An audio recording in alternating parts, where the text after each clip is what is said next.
What's up, Rockstars? Today is a top 10 list. I have the top 10 things that I wish I had known before buying my first Warhammer mini. I made a ton of mistakes. I want to share those mistakes with you, some lessons learned so that you guys can do better, or perhaps maybe even just add to this list if you have any suggestions. I'd love to see them down in the comments below, but let's go ahead and get started.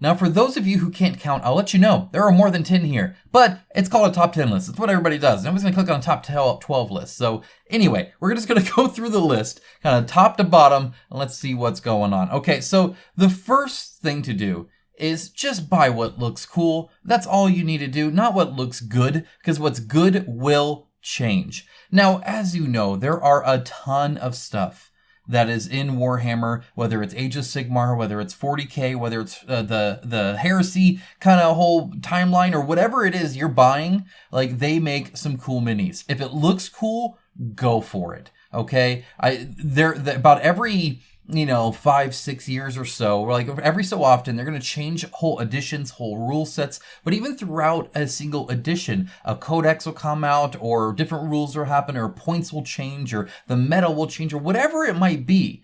Either way, what isn't good in the game today might be good later. And everything is viable in some way, shape, or form. But ultimately, winning isn't the only way to have fun. You can have fun and win by using just what you find that's enjoyable. So just, if it looks cool, if you're excited by it, get it. Have that guide you. Trust me, I promise you, you will have more fun that way. Whether it's hobby, whether it's game, or all of the above, it's just the right way to go. And again, it will change. Don't just chase the meta, especially going right off the bat, because by the time you get all of that, it's going to be different anyway. Speaking of which, you don't need 2,000 points right away. I don't know if anybody told you or not, but especially in this new recent edition, they're actually doing it where even a combat patrol box against each other, even that works. But you can do a 500 point game match. You can do 1,000, 1,500. If you only have 832 points, somebody else might be able to make an 832 point list to match you, and you can do that. It doesn't have to be 2,000. Now, when you do get smaller sizes, you do want to adjust the map size, the table size, actual play area size a little bit, just to adjust for certain things. Otherwise, it can either be too cramped or not cramped enough, and you don't necessarily you'll get a different experience from that. But at the end of the day, it's a board game, so unless you're playing in a tournament, as long as your opponent is fine with it, do what excites you. Play on a super small one, play on a huge map. Nobody's going to tell you not to, okay? It's a lot of fun. You can customize it however you want. Just buy the minis you want, enjoy those, and then you can start figuring out things, especially as you play. You might find out that, oh, hey, I've been playing and I found out I really, really don't like it when it's a very expensive unit dying. You might want a horde army, because then whole units can die and you don't even care or even notice because they're one of many, right? So different play styles will come to you as you play, not before. So get your time in, just have fun with it, and then you can figure out a final thing after that. Okay, now this is a kind of a tip here.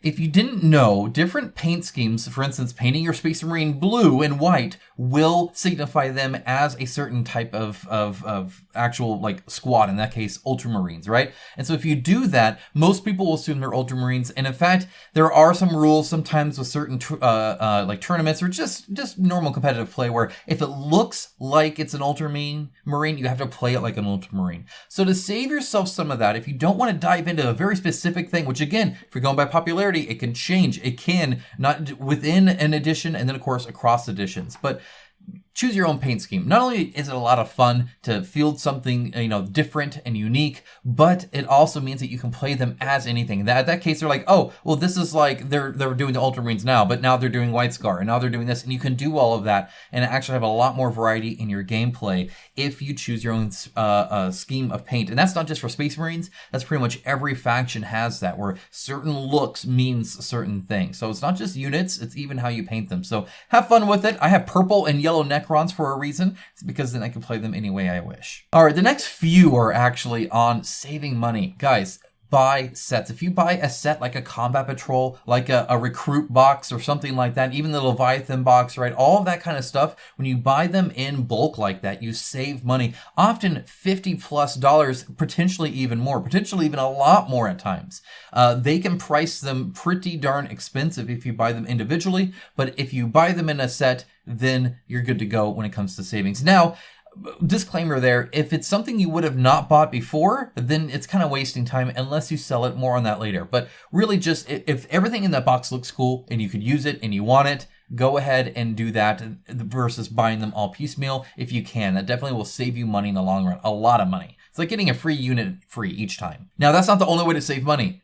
eBay is huge. eBay is really, really big when it comes to buying things like Warhammer minis online. You can buy them on the sprue. It's just like buying it from Games Workshop, but you can buy them for cheap. And that's because they actually will buy a big set and then cut it up, or you're buying it from Poland or something like that. Literally, the last minis I bought off eBay were from Poland. So you can save money from conversion stuff and all that because it costs different at different locations. And as long as you're willing to pay for the shipping, which often isn't too much anyway, because they're just on little sprues, you can save a buttload of money. For instance, the last Necron Warriors I paid $21 for them instead of the 40+ or whatever Games Workshop would have charged me. And it came with the scarabs and everything. It's the exact same minis. It's not a recast or anything funny like that. It's a great source to be able to get some things for cheap. Alternatively, use eBay to sell what you don't want. If you bought the Recruit Edition, but you only wanted the Necrons and you don't care about the Space Marines, you can actually sell those Space Marines for cheaper than it would be to buy them normal on eBay to somebody who's like, hey, I just got a good deal on it, just like my Necron Warriors. So you can piecemeal it out that way and just essentially buy the set, keep what you want, sell the rest, and it pretty much means you almost got these for half off or something like that. It's actually a great way to get those, especially because a lot of those sets have unique miniatures, and that allows you to get those unique miniatures without committing to, oh, now I own some Dark Angels I didn't want.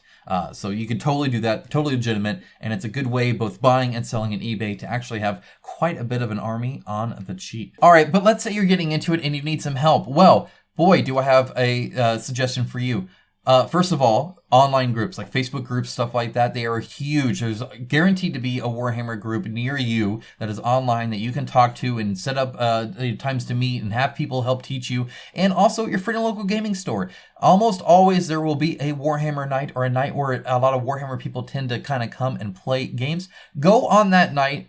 Talk to some people, you will learn a thing or two. You can ask questions, you can see how other people are playing it. It's super cool, and it's just really, really useful. Additionally, sometimes you might find a nerdy friend or two at work or around where you live, something like that. Buddy up with them, ask questions. People who have been there a while, they'll have answers for you. And honestly, the community is very, very helpful. All right, before you build any minis, hear me out. If you are building a newer model, right, and you can normally see the copyright on the sprue. If you do not see copyright on the sprue, it's very old, okay? But if you do, even then it can be 2017, 2011, you can go pretty far back, right? When you see newer ones, just know that often they are very dynamic and very cool minis, but that dynamic pose means that it has to be that certain part. Follow the directions unless you're willing to kit bash, which just means putting the minis together and, faking it out where they shouldn't be.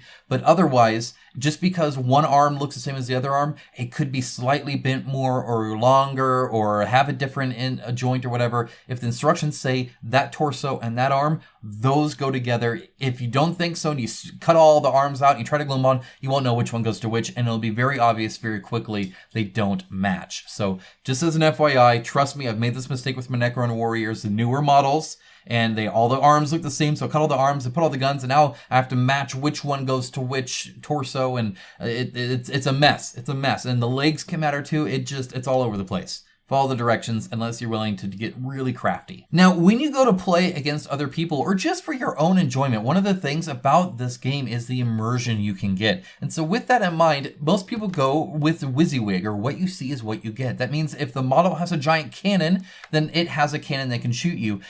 When you go in and start saying, this guy has a cannon, but he can't actually use that, so just ignore that cannon. And then this guy over here, I know he looks like a grunt, but he's actually a tank. If you start proxying things and saying they have things that they they don't, or don't have things that they do. It gets kind of confusing, and a lot of people get really turned off by that. It just gets hard to play the game, and then you end up making mistakes and going back and resetting and doing all that kind of stuff. So for the most part, a lot of people have a threshold. Everybody's different. Some people are strict WYSIWYG. Some people are just, I'll give you a few things. Yeah, that's kind of silly. I can remember that. Yeah, I know that thing doesn't have a hunter missile, whatever it might be.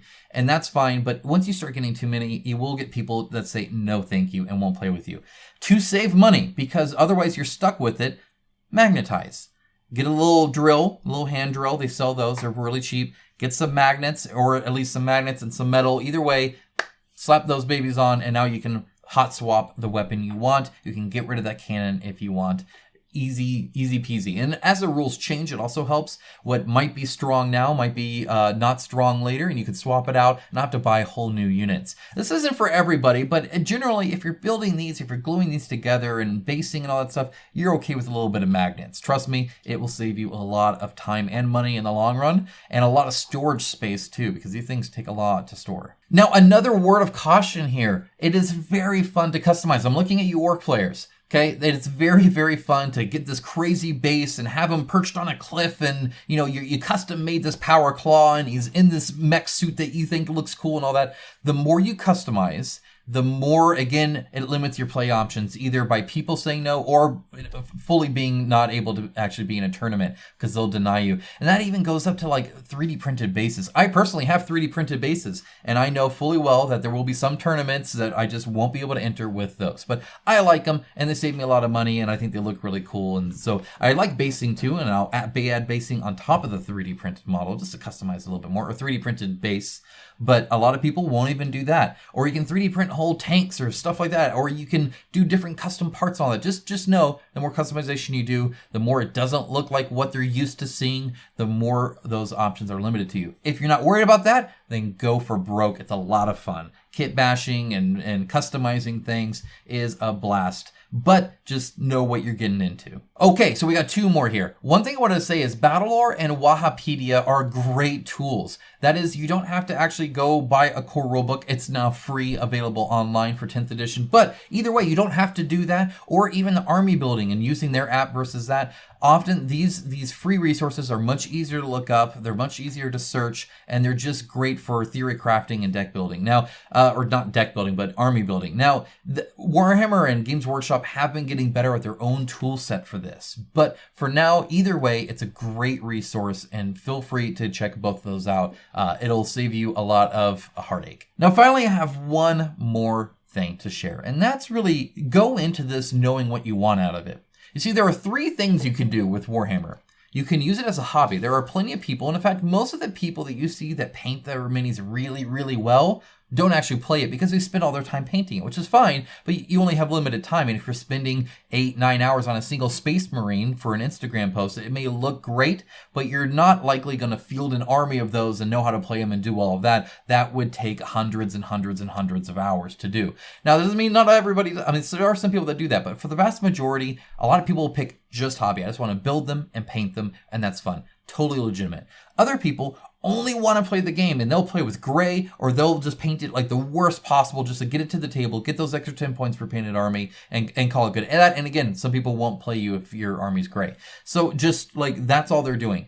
Or both. Just know going in what you're wanting to do. Are you wanting to hobby? Are you wanting to game? Or are you wanting to do both? If you have that in mind and you really know what you want, you'll make good decisions just in general. If it's just hobby, paint whatever you want to paint, buy whatever you want to buy, kit bash to your heart's content. If you're wanting to hobby, then but also wanting to game, then you're going to have to temper the hobby a little bit to make sure you can still game properly. And vice versa. If you're going to game, then you don't care so much about the hobby portion of it, and you're just trying to get games in which case getting those minis cheap, doing all that, definitely your route to go. If you have any other suggestions, if you've learned anything from your experience with Warhammer, I would love to hear them in the comments below, and it will help new people out. So feel free to share that knowledge with everybody. Guys, thank you so much for watching. I'll talk to you guys very soon for a news video where we'll be going over a lot of board gaming news, so stay tuned for that. And with that, have a wonderful rest of your day. Take care, guys. Bye.